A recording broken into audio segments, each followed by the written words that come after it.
Tu es avec un homme, il s'immigre en France là. Tu cherches comment sauver ton couple. Tu ne pourras pas sauver ce couple-là. Tu ne pourras pas. Ce n'est pas évident. Sauver ton couple. Comment tu vas pouvoir sauver ce couple-là? Tu vois, ils font comme ça. Il va partir. Hein? Là, cette vidéo-là, je vais juste parler pour toi, princesse. Parce que d'habitude, c'est l'homme qui part en premier, d'habitude. Mais quand bien même il y a des femmes qui partent et puis ça c'est plus, on ne sauve plus de couple. Écoute, tu ne peux pas sauver ton couple facilement.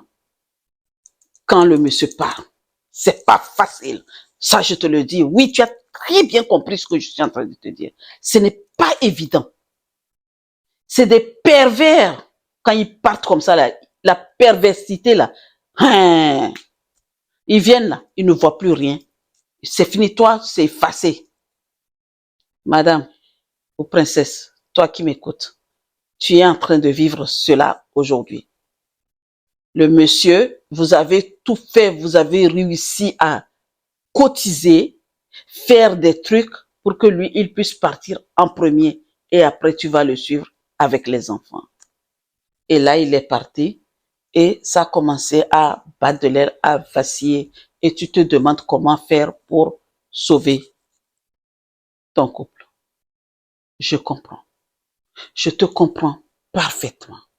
Ce n'est pas évident. Franchement, ce n'est pas évident de se retrouver dans cette posture-là. Il y a, je comprends, comme on le dit en Côte d'Ivoire, Yako. En fait, des fois, quand j'apprends des histoires, ça m'émeut beaucoup. Donc, je vais te dire que la posture de coach que j'ai et le fait est que j'aime voir tout le monde heureux, ça, des fois, ça me rend hors de moi et je dis, mais comment? Quelles sont les pensées de quelqu'un à pouvoir traiter l'autre ainsi? Pourquoi? Je cherche le pourquoi, mais des fois, je ne le trouve pas. Mais c'est la vie. Donc, tu vis dans cette situation-là. Nous allons peut-être trouver, pas peut-être, je vais te trouver quelques astuces, quelques conseils, voir si tu peux les appliquer puisque tu es en train de vivre cela aujourd'hui. Mais avant tout cela, je vais te raconter une histoire, vraiment une histoire propre. Et tu écoutes bien cette histoire si tu vis en ce moment dans cette situation et tu écoutes attentivement l'histoire de cette femme-là et voir si tu peux te l'appliquer. Cette histoire que je vais te raconter, c'est un couple. Ils vivaient au Bénin tous les deux. Et ça se passait bien. Ils ont créé une société. Et la société, la personne qui a eu l'idée de cette société, c'était madame. Et comme madame a créé la société, et comme c'est elle qui était en tête, et il faut dire aussi que c'est elle qui a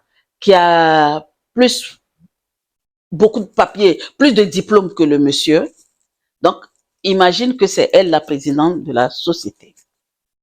Et la société a commencé à bien marcher. Mais, et ils ont eu, je crois, 2 enfants, oui. Mais, ils ont cette envie-là de partir du pays. C'est pas parce qu'ils vivaient dans la précarité, hein, mais c'est l'envie de partir du pays. Ben, vous savez, quand tu es bien nanti au pays et que tu travailles bien, tu as beaucoup de choses, pour avoir un visa, c'est facile. D'accord? Et la dame, un jour, elle a compris que c'est l'homme qui a vraiment envie, il est pressé de partir. Et elle s'est dit, bon, comme les enfants sont au bas âge, c'est vrai que je veux que nous partons tous ensemble, mais on ne peut pas partir tous ensemble avec les enfants, donc ça fait 4 billets d'avion. On va faire une fois, pas à pas. Elle dit, OK. Il dit, d'accord, qu'est-ce que tu proposes? Donc, elle a dit, j'aimerais que toi, tu partes. Donc, on va prendre l'argent. Tu vas partir. Donc, lui, il est parti. Il s'est émigré. Donc, il a pris son avion. Il est venu. Toutes les économies qu'ils ont faites, ils ont tout fait pour qu'il s'installe bien. Qu'il n'ait pas de problème d'installation, en fait. Il s'est bien installé. Et tous les mois, les débuts, il n'a pas de travail. C'est normal. Il vient d'arriver et il faut faire les démarches pour les papiers, ainsi de suite. Et il a eu ses papiers. Vraiment, et quand il est arrivé, ils ont beaucoup travaillé pour qu'elle puisse avoir une carte de séjour. Ça s'est très, très, très, très bien passé, premièrement. Et maintenant, il faut travailler, lui, en France, pour aider la femme. Quand bien même la société travaille bien, mais étant donné qu'ils ont tellement récupéré beaucoup d'argent dans leur économie, ce qu'ils avaient comme économie, ils ont tout fait pour bien l'installer en France. Il faut que lui, il travaille pour pouvoir maintenant aider la dame, pour que la dame et les enfants le suivent. Mais la société va toujours continuer puisqu'ils ont formé les gens, ils ont une belle équipe pour la continuité de la société. Ce que je vous dis là, eux, ils sont bien et bien mariés légalement. Mariés, mariés, mariés. Maintenant, à un moment donné, le monsieur ne répondait plus. Il a changé de numéro de téléphone. Impossible de le joindre. Vous avez vu ça? Vous avez vu la perversité de l'homme là où ça peut arriver? Et la dame, ça c'est une grosse trahison. Il a trahi la femme. La femme a tout fait pour le joindre. Elle n'a pas réussi. Elle n'a pas réussi. Mais elle s'est dit quelque chose. Elle s'est dit que si ce n'était pas moi qui étais à la tête de cette société jusqu'à ce qu'on a fait l'argent et qu'il est parti, c'est ça qui va me faire rester ici. Mais j'aime mon pays. Je vais rester au pays, mais je vais monter, descendre en France et je vais le rencontrer et je vais le trouver. Et cette femme-là, quand une femme décide là, ah j'aime ça, ça me coule dans les veines en fait. Elle a pris une décision. Et c'est ça, comme on dit, le succès ne tient qu'à une simple décision. Elle s'est dit, OK, je vais faire quelque chose. Elle a travaillé doublement, triplement, quadruplement. Et elle a fait de l'argent. Et elle a eu son visa. Et elle est partie en France. Elle n'est pas partie pour vivre en France. Elle a dit que la façon dont les choses se passent au Bénin là, c'est trop doux pour que j'aille vivre en France. Moi, je vais aller le rencontrer. Elle est partie en France. Les amis, leurs amis parce qu'ils avaient des amis par qui qu'elle a pu joindre. Mais lui, comme il a changé ses numéros là, il ne savait pas qu'elle a voyagé. Elle a tout fait pour que les autres, la personne qui sait qu'elle venait là, ne lui dise pas qu'elle vient. Elle est venue, elle s'est installée à l'hôtel. Ah, vous comprenez déjà la scène? Elle s'est installée à l'hôtel. Juste pour un moment. Parce qu'il y a des hôtels en France où tu peux rester un mois et repartir, ou des fois même beaucoup plus. Il y a tout dedans, tu vis comme une maison. Mais c'est ce qu'elle a fait puisque la fille a de l'argent. Elle est venue seule. Hein. Elle a bien, les enfants, ça va. Ils ont grandi. Et ce pervers-là ne savait même pas comment vivaient ses enfants d'ailleurs. Vous voyez? Les chocotos là. Maintenant, elle a comploté avec l'ami du gars pour l'amener jusqu'à l'hôtel. Ils ont comploté. Et l'ami a dit, je suis prêt à rompre l'amitié avec ce gars parce qu'il est mauvais. Quand il a pris la décision de changer de téléphone et quand il m'a expliqué et que nous savons comment vous avez fait pour que lui, il voyage avant que tu le suives. Et quand nous avons su qu'il a changé les choses, on a dit, on va pas, on va t'aider à pouvoir le démasquer et après, moi, je vais le laisser en tant qu'ami. Parce que il n'est pas bon. Même lui, là, son ami, là, il était vraiment fâché contre lui, mais il ne lui montrait pas. Jusqu'à ce que la dame vienne et ils ont pris. Il a dit, ah, mon gars, tu sais quoi? Je dois rencontrer une personne dans cet hôtel. Est-ce que tu peux m'accompagner? Il dit, ok, il n'y a pas de souci.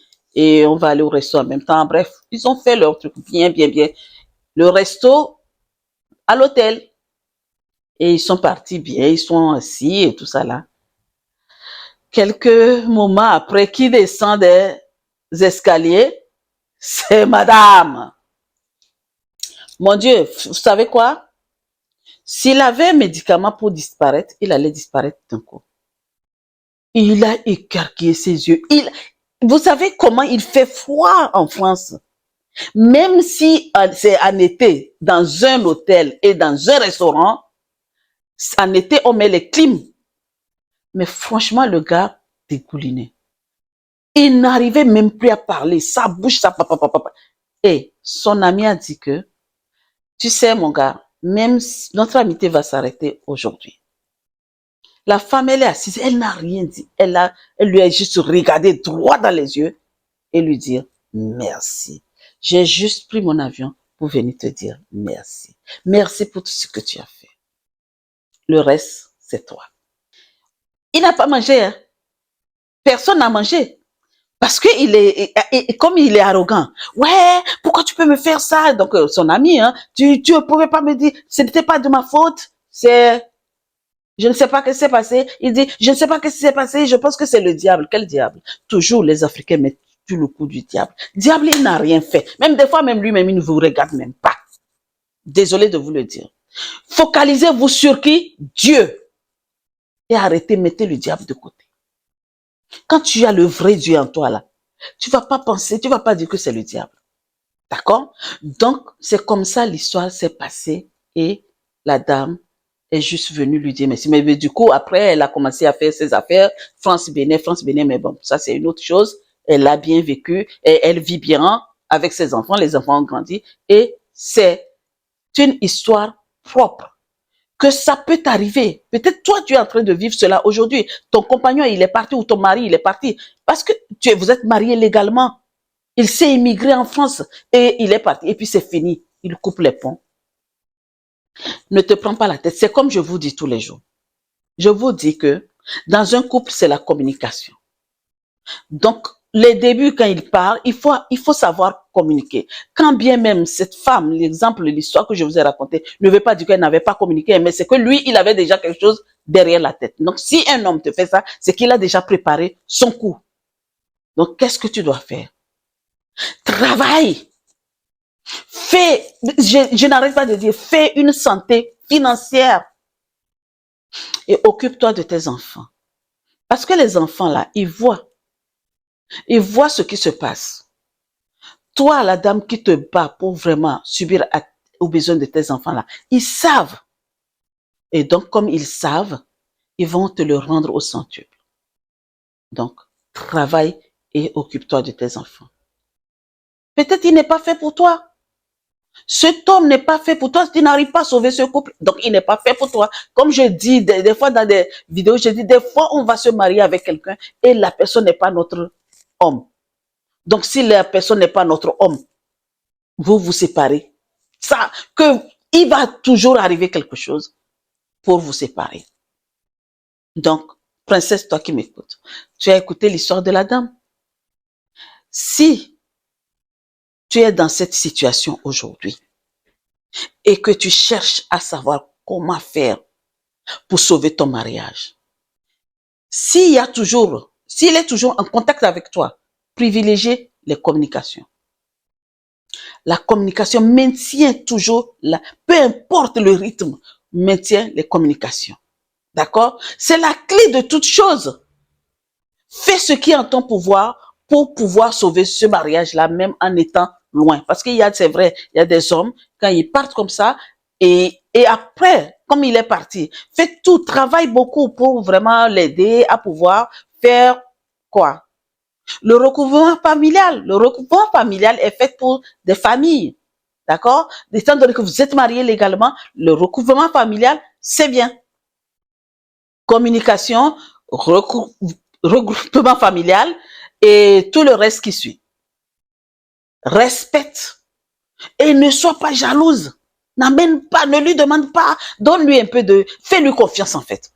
S'il garde la communication, s'il garde les choses avec toi, tout, il faut vraiment lui faire confiance. La confiance, c'est la clé aussi. C'est une clé à ne pas perdre. D'accord, princesse? Et tu verras comment ça va se passer. Voici les conseils que moi je peux te donner. Mais si tu es dans cette situation et qu'il a coupé les ponts, coupe les ponts. Ne te prends pas la tête. Fais comme le dame. Fais-toi de l'argent. Veille sur toi. Veille sur tes enfants. Et c'est bon. Tu vas rencontrer l'homme de ta vie. OK? Et si toi qui m'écoutes, tu as réussi, tu as vécu cela et tu as réussi à t'en sortir ou tu as réussi à sauver ton couple et tu as fait quelques astuces que je n'ai pas, j'ai pas tout dit ou autre chose que tu as fait, aide-nous. On veut savoir.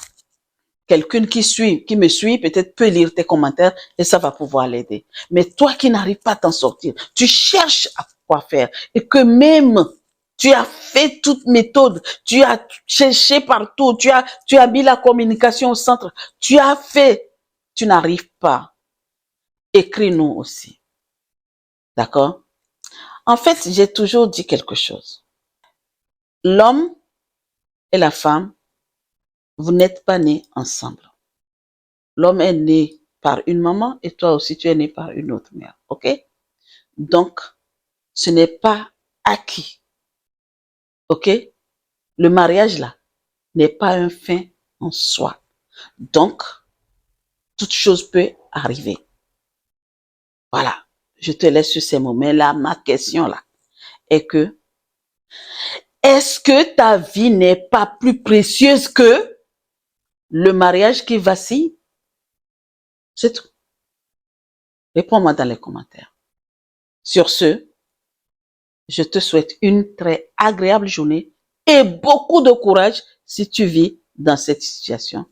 À très vite.